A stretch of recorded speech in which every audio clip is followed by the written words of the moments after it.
Hello friends, in this class we are going to discuss question number 89A of your book. In this question, D and E are partners sharing in the ratio 3:1. F is admitted. D and E are old partners. F is admitted for 1/4 share who acquires his share wholly from D. Means D F जो admit हो रहा है वो पूरा का पूरा share अपना D से एक्वायर कर रहा है. बैलेंस शीट आपको प्रोवाइडेड है. Creditors 54,000, Capitals of D and E R 1,70,000 respectively. General reserve 32,000, land and building 50,000, machinery 60,000, stock 15,000, debtors 40,000, less provision 3,000 का है. इन्वेस्टमेंट आपका 50,000, कैश बैलेंस आपको 44,000 दिया है. बैंक अकाउंट नहीं है, instead of bank cash account है. सारी एंट्रीज कैश में होंगी. टोटल ऑफ बैलेंस शीट दोनों तरफ 2,56,000 है. Terms agreed are F brings rupees 40,000 as capital, firm's goodwill rupees 24,000.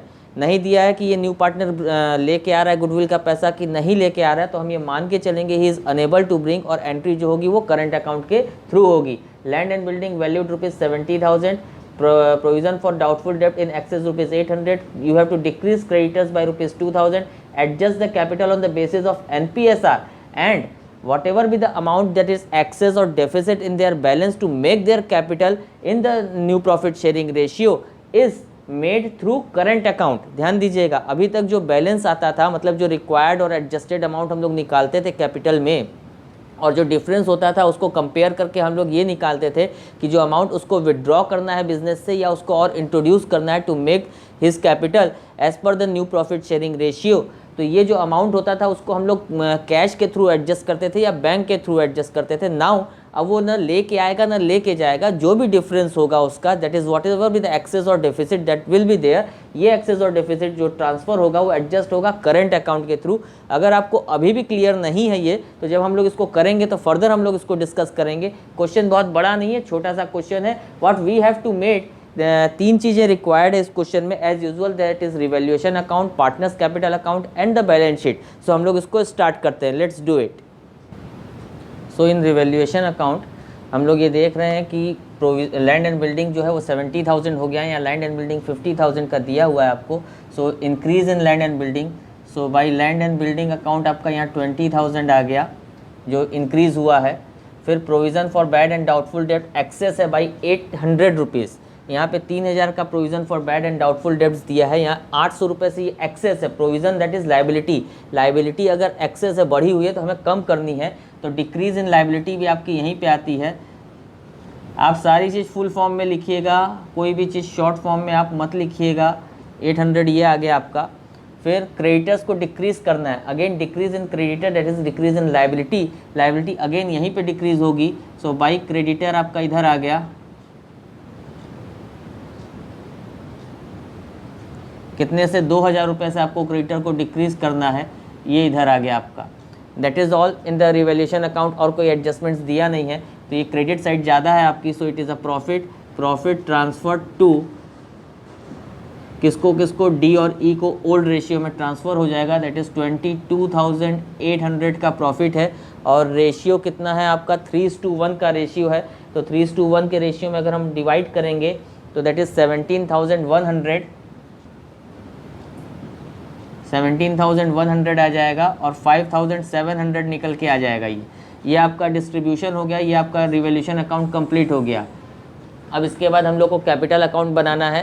Capital account में सबसे पहले बैलेंस बीडी उतारेंगे. That is from the balance sheet. D और ई का 1 लाख का कैपिटल है और 70,000 का कैपिटल है. फिर आपको पता है रिवैल्यूएशन का प्रॉफिट लॉस उतरता है. सो बाई रिवैल्यूएशन अकाउंट जो प्रॉफिट है 17,100 का और 5,700 का वो डाल देंगे. फिर जनरल रिज़र्व यहाँ पे दिया हुआ है. सो बाई जनरल रिज़र्व आप फुल फॉर्म डालिएगा. 32,000 को 3:1 के रेशियो में डालेंगे, तो दैट इज़ 24,000 एंड 8,000. ये डिस्ट्रीब्यूट हो गया हमारा general reserve. After all this अब हमें एडमिशन की एंट्री करनी है. ध्यान दीजिएगा, एडमिशन की एंट्री में न्यू पार्टनर जो है वो ले करके आ रहा है बिजनेस में 40,000 की कैपिटल लेके आ रहा है, और बाई कैश से होगा ट्रीटमेंट, क्योंकि क्वेश्चन में बैंक नहीं दिया है, कैश अवेलेबल है, तो सारे ट्रीटमेंट आपके कैश अकाउंट से होंगे. 40,000 का कैश आया. अब गुडविल का ध्यान दीजिएगा. फर्म की गुडविल दी है 24,000 और ये नहीं दिया है कि न्यू पार्टनर गुडविल का पैसा लेके आ रहा है, and that is why current account open होगा। अनेबल टू ब्रिंक वाला केस है।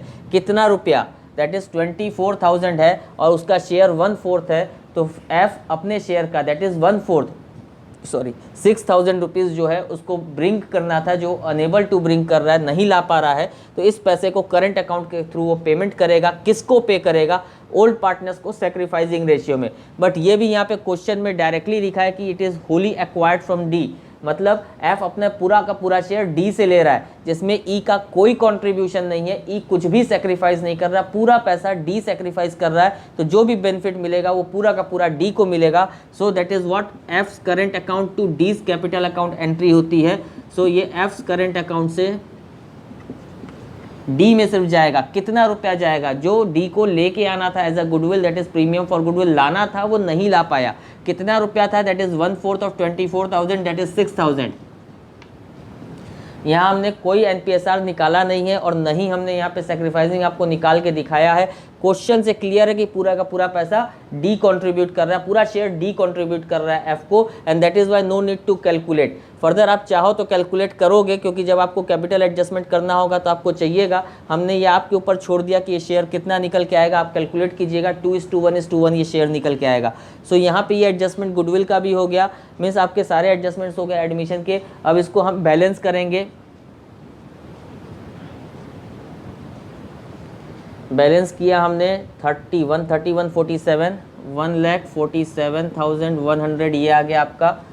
फिर इसके बाद 78, 8,513, 83,700 ये आ गया, और ये 40,000 ये टोटल हो गया आपका दोनों साइड पे। जितना उधर बैलेंस सी डी आया उतना ही हम लोग यहाँ बैलेंस बी डी लिखेंगे। बैलेंस बी डी आपका 1,47,100, 83,700 एंड 40,000।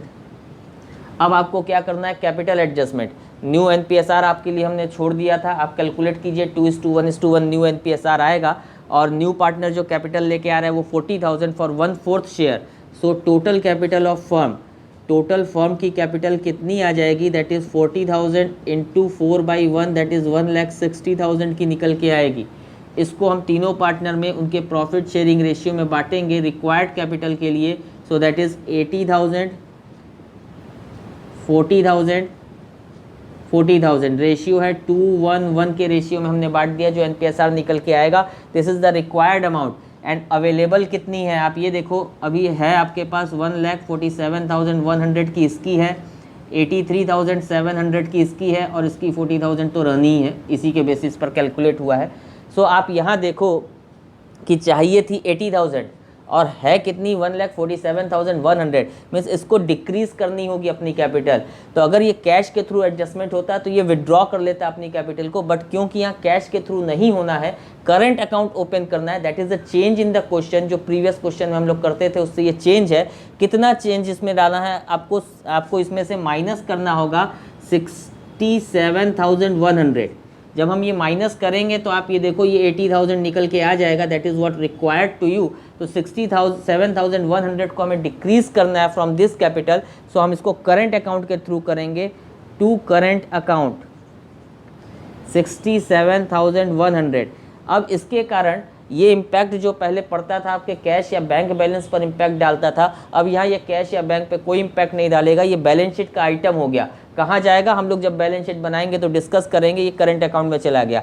फर्दर आप देखो इसका 40,000 रिक्वायर्ड है, इसका 83,700 है, इसको भी डिक्रीज़ करना पड़ेगा। इसको भी 43,700 अमाउंट डिक्रीज़ करना पड़ेगा। ये भी करंट अकाउंट के थ्रू अपने अमाउंट को डिक्रीज़ करेगा। आप देखोगे माइनस करके तो आपका ये बैलेंस जो रिक्वायर्ड है वो निकल के आ जाएगा।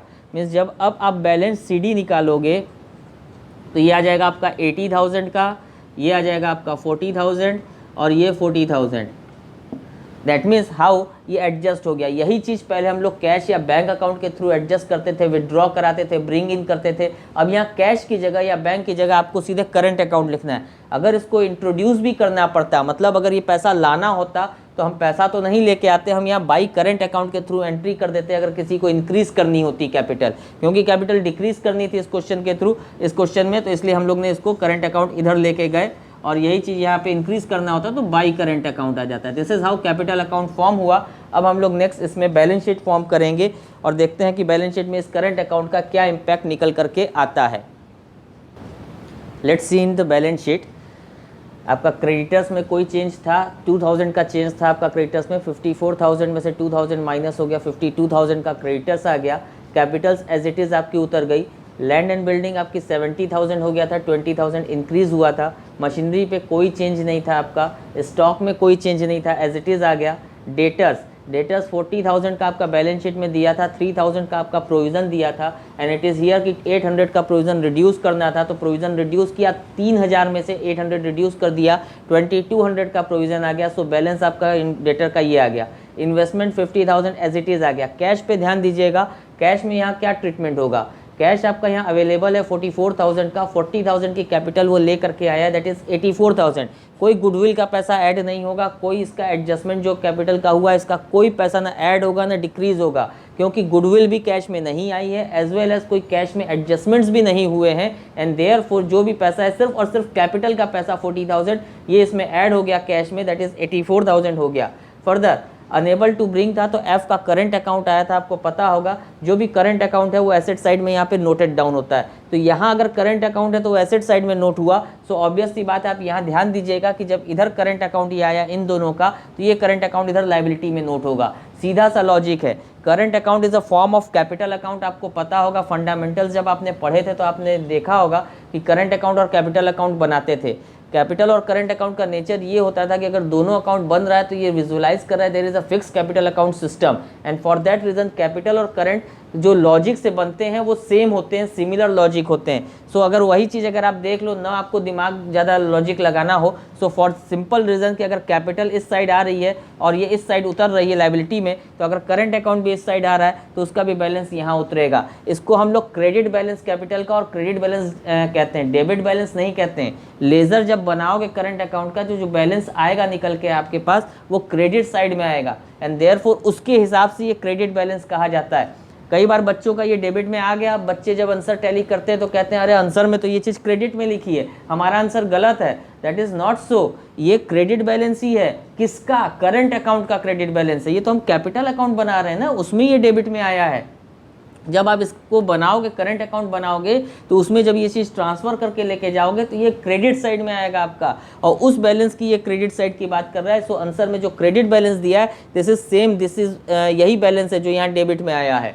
आप इसको कंफ्यूज मत होइएगा, वो करंट अकाउंट का जब बनेगा तो उसमें वो क्रेडिट साइड में आता है, सो उस हिसाब से वो यहाँ पे लिखता है। So this is what in the balance sheet. इस क्वेश्चन में कोई भी डिफरेंस नहीं था जो हम लोग पिछले क्वेश्चंस में करते थे, एक्सेप्ट कि यहाँ जो एडजस्टमेंट कैपिटल का करना था वो इंस्टेड ऑफ कैश या बैंक आपको यहाँ पे करंट अकाउंट के थ्रू करना था। So that's all in this question for this class. Thank you, good bye.